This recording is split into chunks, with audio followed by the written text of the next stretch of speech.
You tell yourself you're just checking the news. Just for a minute. One headline, one update, one quick look to understand what is happening in the world. After all, it is important to keep yourself updated. And then, somehow, 27 minutes disappear. You're now reading about a political crisis in a country you cannot locate without betraying your geography teacher. A celebrity has said something disappointing. The economy is allegedly collapsing. The planet is boiling. Someone online is angry. Someone else is angrier. A comment section has become a medieval battlefield, but with really bad spelling. And you're still there. Scrolling, not calmer, not wiser, not more prepared. Just heavier, anxious, even afraid. This is doom scrolling. And despite how it feels, it is not simply a lack of discipline. It is not just phone addiction. It is not because you are weak, shallow, or secretly thrilled by misery. Doom scrolling is your ancient survival brain trapped inside a machine that never stops whispering, "Look again. Something might be wrong." So, what exactly is doom scrolling? Doom scrolling is the compulsive consumption of negative information, especially news, crises, disasters, outrage, conflict, and social panic. The important word is not scrolling, it is doom. Because you are not just looking for information, you are scanning for danger. Your brain is asking, what changed? What should I fear? What do other people know? Am I safe? Should I prepare? Should I be angry? Should I panic politely in the privacy of my own room? The strange thing is that doom scrolling often begins as an attempt to calm anxiety. You feel uncertain, so you look for information, but the information makes you more anxious. So you look for more, and then more. The scroll becomes a ritual of false control. It gives the feeling of doing something, while rarely giving the power to change anything. Neil Postman wrote in Amusing Ourselves to Death that much of our daily news gives us information, that gives us something to talk about but cannot lead to any meaningful action. That is the trap. The brain receives threat, but the body receives no useful task. No fire to put out. No person to rescue. No field to run across. No enemy to face. Just a glowing rectangle and a nervous system full of unfinished alarm. The human brain did not evolve to be cheerful. It evolved to keep us alive. A peaceful sunset was nice, but a rustle in the bushes mattered more. If your ancestor ignored beauty, they missed a sunset. If they ignored danger, they became a light snack. So the brain developed what psychologists often call a negativity bias, a tendency to notice, remember, and react more strongly to threatening or negative information. This is not a flaw. It is old survival software. The problem is that the modern internet has discovered the password. Bad news grips attention, outrage grips attention, fear grips attention, and attention is the currency of the digital world. Your nervous system sees a headline about war, collapse, disease, violence, corruption, or social chaos, and some ancient part of you says, "This matters. Pay attention, do not look away." But the feed does not stop after one warning. It does not say, "Thank you, nervous system. That is enough doom for today. Please drink water and look at a tree." No, it keeps going. Because the platform is not designed around your peace, it is designed around your engagement. A little fear, a little outrage, a little uncertainty. Another headline, another update. Another reason to keep the body tense and the thumb moving. The mind thinks it is becoming informed. The body thinks it is in danger. People often misunderstand dopamine. Dopamine is not just the chemical of pleasure. It is more closely tied to wanting, seeking, anticipation, and learning. It is the feeling of, maybe the next thing will matter. Maybe the next post will explain it. Maybe the next update will give me relief. Maybe the next headline will finally complete the picture. This is where doom scrolling becomes especially sticky. The reward is not that the news is pleasant. The reward is the possibility that the next piece of information will reduce uncertainty. And uncertainty is powerful. Research on dopamine and reward has found that uncertainty itself can activate reward-related systems in the brain. In other words, the maybe is part of what keeps you checking. This is why endless feeds feel so different from reading a newspaper. A newspaper ends, a book ends, a conversation ends. Even a town crier eventually had to go home and become irritating to his own family. But the feed does not end. The feed is a slot machine without coins. You pull down, refresh, scroll, swipe. Maybe nothing. Maybe something shocking. Maybe something funny. Maybe something terrifying. Maybe something that confirms your worst suspicion.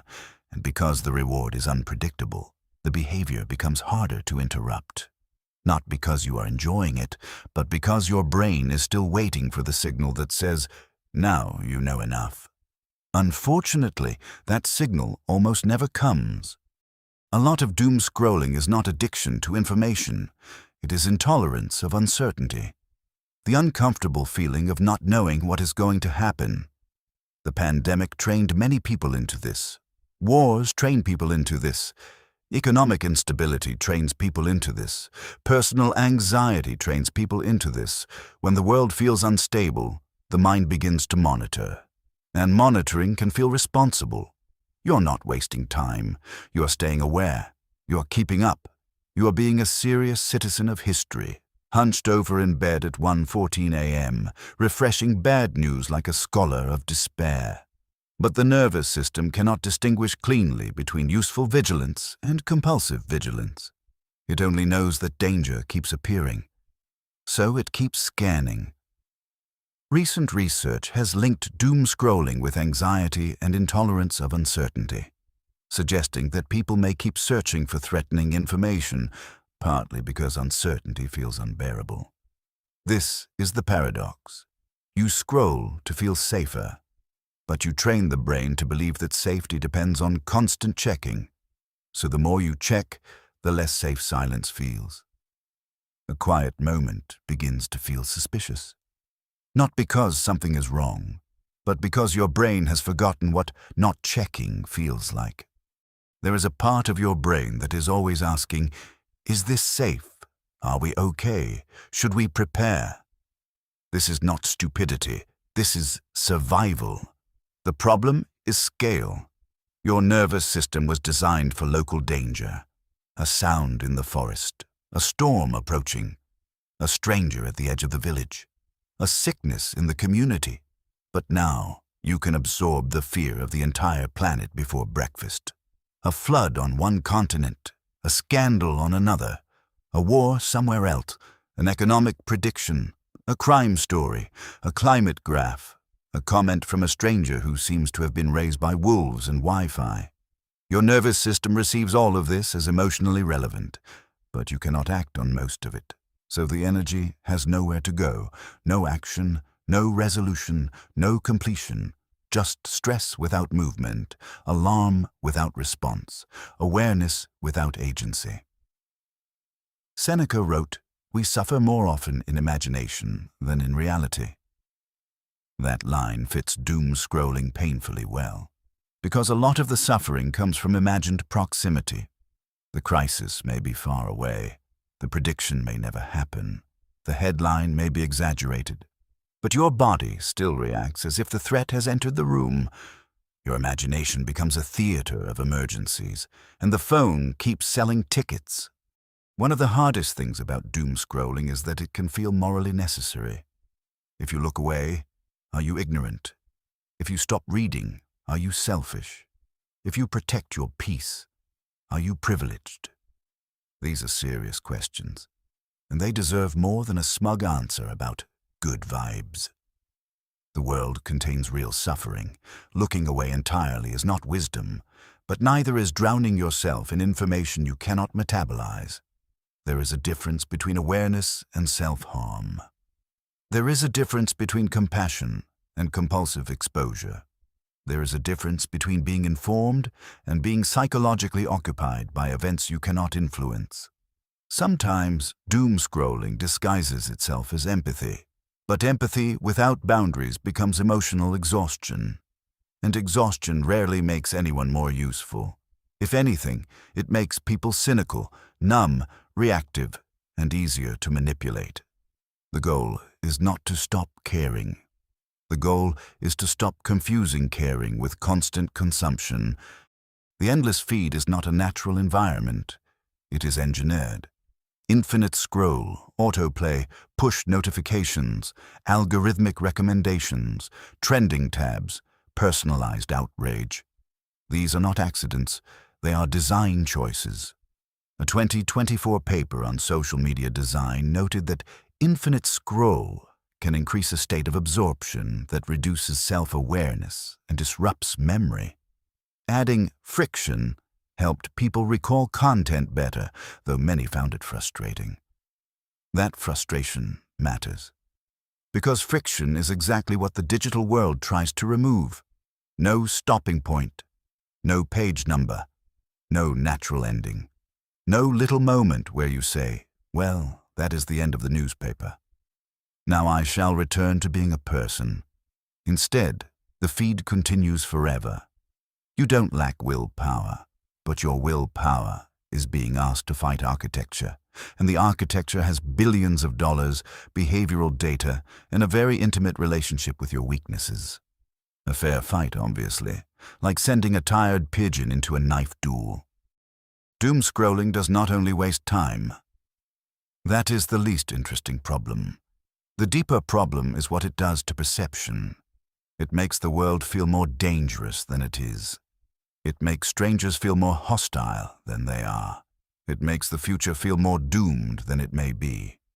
It makes your own life feel smaller, because your attention is constantly pulled into crises you cannot touch. Over time, the mind becomes trained toward threat. You wake up and scan. You rest and scan. You feel bored and scan.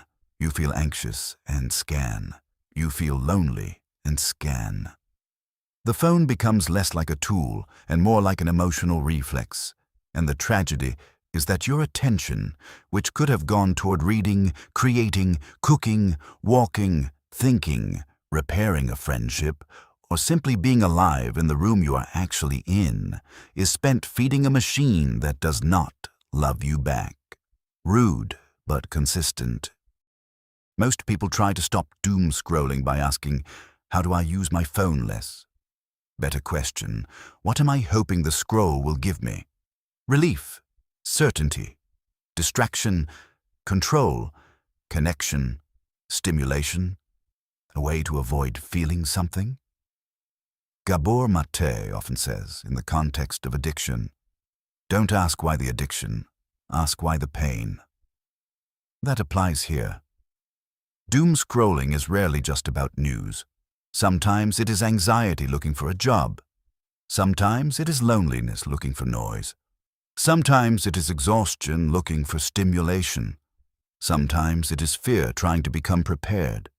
So before you shame yourself, ask, what state am I in when I reach for this?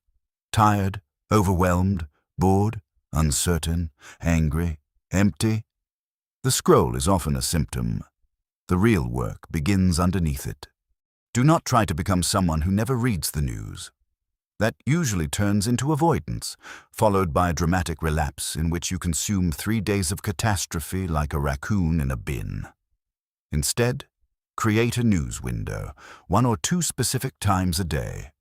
For example, 15 minutes in the morning, 15 minutes in the evening, not before bed, not immediately after waking, not while eating, not while already anxious. The point is not ignorance. The point is containment. You are teaching your brain. We do check reality, but reality does not get unlimited access to the nervous system. Use sources you choose deliberately, not whatever the algorithm throws at your face like a panicked town crier. And when the window ends, it ends. No negotiation with the thumb. The thumb is not a philosopher. The nervous system needs completion. If you consume threat without action, the body stays activated. So use this rule. For every major issue you follow, decide whether it belongs in one of 3 categories. 1. I can act. 2. I can prepare. 3.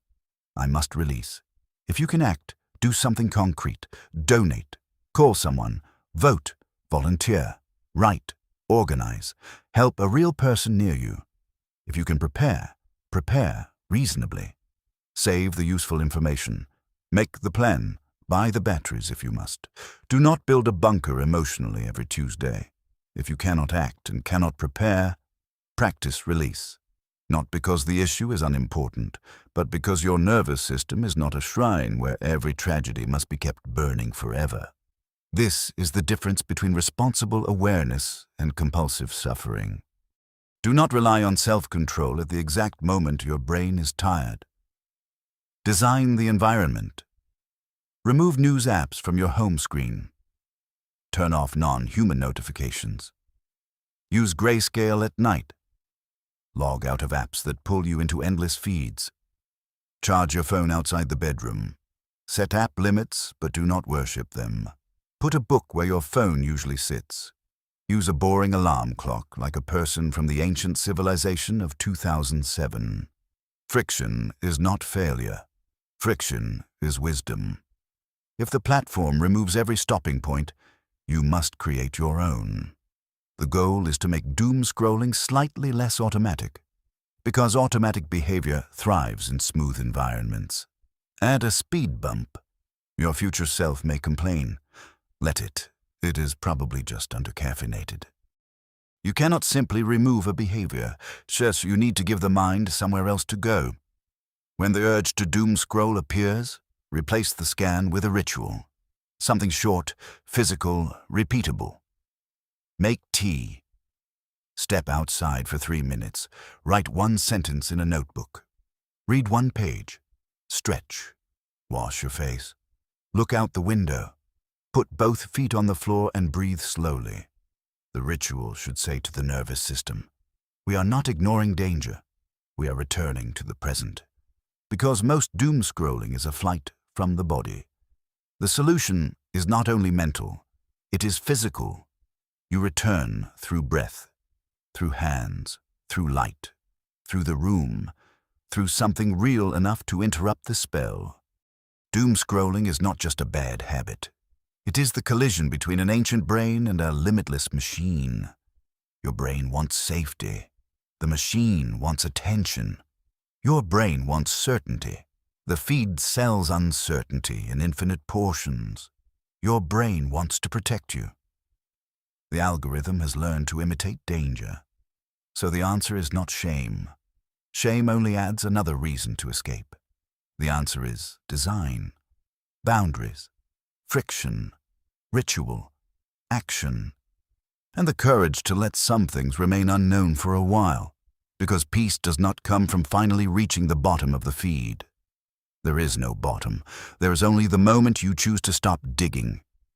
If this video helped you see the pattern more clearly, subscribe to Atlas of Becoming. This channel is for people trying to live with more attention, more depth, and fewer invisible strings pulling at the mind.